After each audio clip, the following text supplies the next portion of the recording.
What's good, YouTube? It's Nas, and we back with another video. Road to 300 subscribers, of course, and we just gonna keep going. And if you end up enjoying this video, like it, subscribe, and even share it.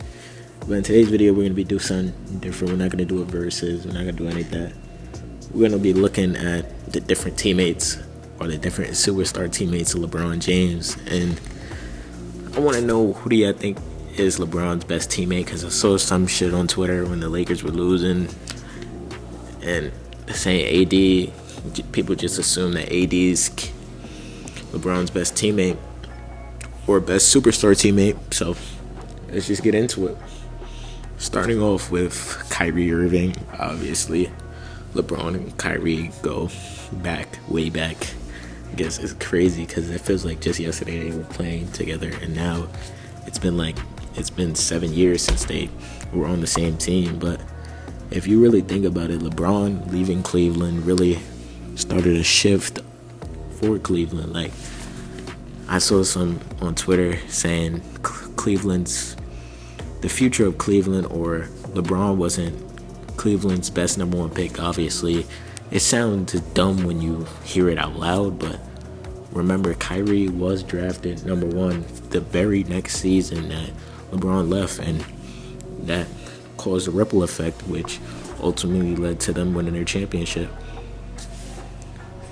But before LeBron got there, Kyrie was already a two-time All-Star, so he was already established as a young player, one of the best young players in the game. But in Kyrie's first season with LeBron, he averaged 21.5 points per game, 3 rebounds, and 5 assists. And this season, the Cavs really had a great chance of winning the ring this season. They was playing the baby Warriors, obviously, and Kyrie ultimately went down in Game 1 of the finals with a it was his knee. He tore his meniscus or some shit like that. He was out for most of the season. The next season we're gonna go to, but it's what could have been, bro. Because that Cavs team in 2015, it's an underrated team in NBA history. I feel like just because they didn't get it done, that doesn't mean that they aren't one of the best teams the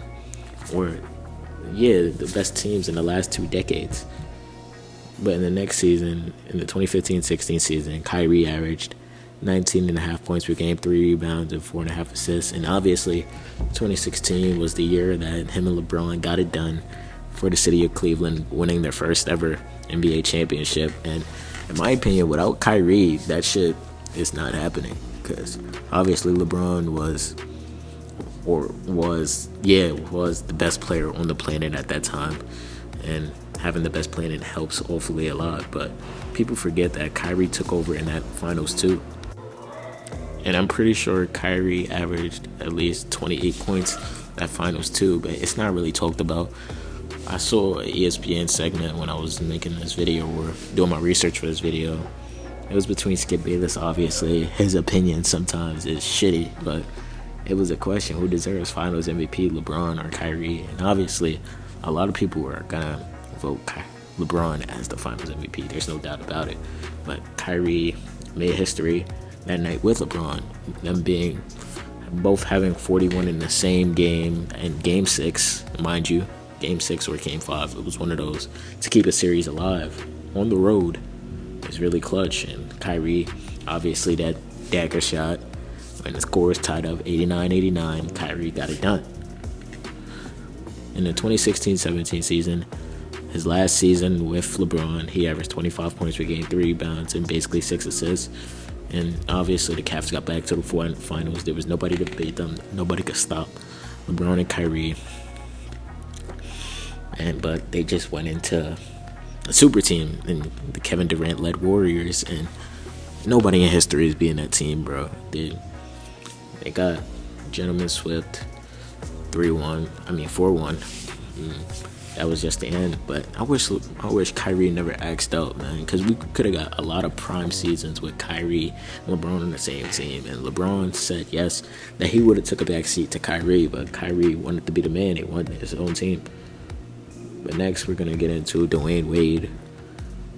And in the 2009, no, I'm not the 2009, In the 2010-2011 season, when LeBron first got there, he averaged 25.5 points per game, 6.5 rebounds, and 4.5 assists. And this is when Dwayne Wade and LeBron James was 1A, 1B, and obviously they got the greatest upset done on them by the Dallas Mavericks that season, when they were clear-cut favorites to win the NBA championship that year, and they couldn't get it done.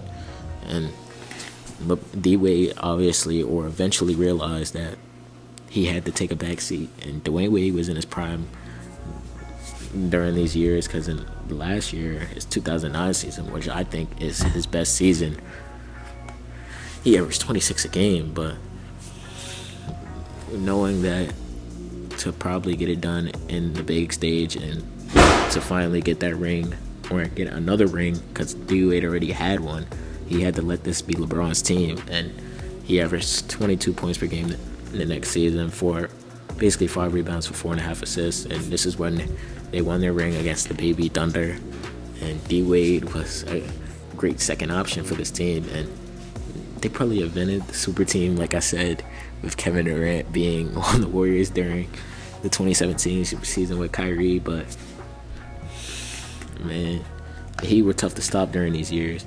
But a lot of people will make the argument that D-Wade taught LeBron how to win. In reality, you could say you have a point on that, but LeBron led the 2007 Cavaliers. I made a video on that, on how shitty their roster was, and he led them to the finals by himself, literally. No help at all. So Miami Heat just built the team around him. Obviously, you could say it's a super team with D-Wade and Bosh, but LeBron led that team, and there was no doubt about it. And D-Wade was right there as a sidekick.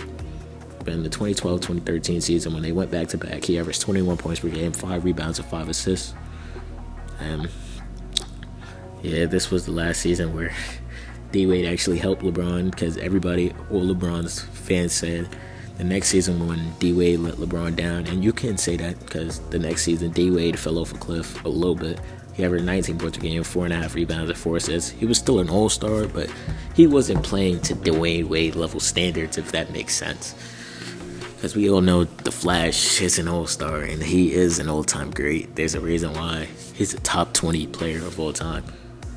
But next we're going to get into Anthony Davis, obviously, who's playing with LeBron James now. And in the 2019-20 season, his first season with LeBron, he averaged 26 points per game, 9.5 rebounds, and 3 assists. And obviously, they won a championship the first year that Anthony Davis arrived in LA. And AD was competing for that Finals MVP. In my opinion, AD could have been the Finals MVP, but obviously it's LeBron James. LeBron James has the more marketable name, and LeBron James did go off in that Finals. Don't get me wrong. LeBron was playing some of his best basketball of his life, playing the point guard position for the first time in his career. And having AD as that power forward, that pick and roll was deadly. And they got it done against the Miami Heat. Yes, they say it was weak competition. And yes, it was a bubble ring, but at the end of the day, it's still a championship. But in the next season, in the next couple seasons, you're going to see that AD was hurt a lot. In the 2020-2021 season, the next year, he averaged 22 points per game, 8 rebounds, and 3 assists.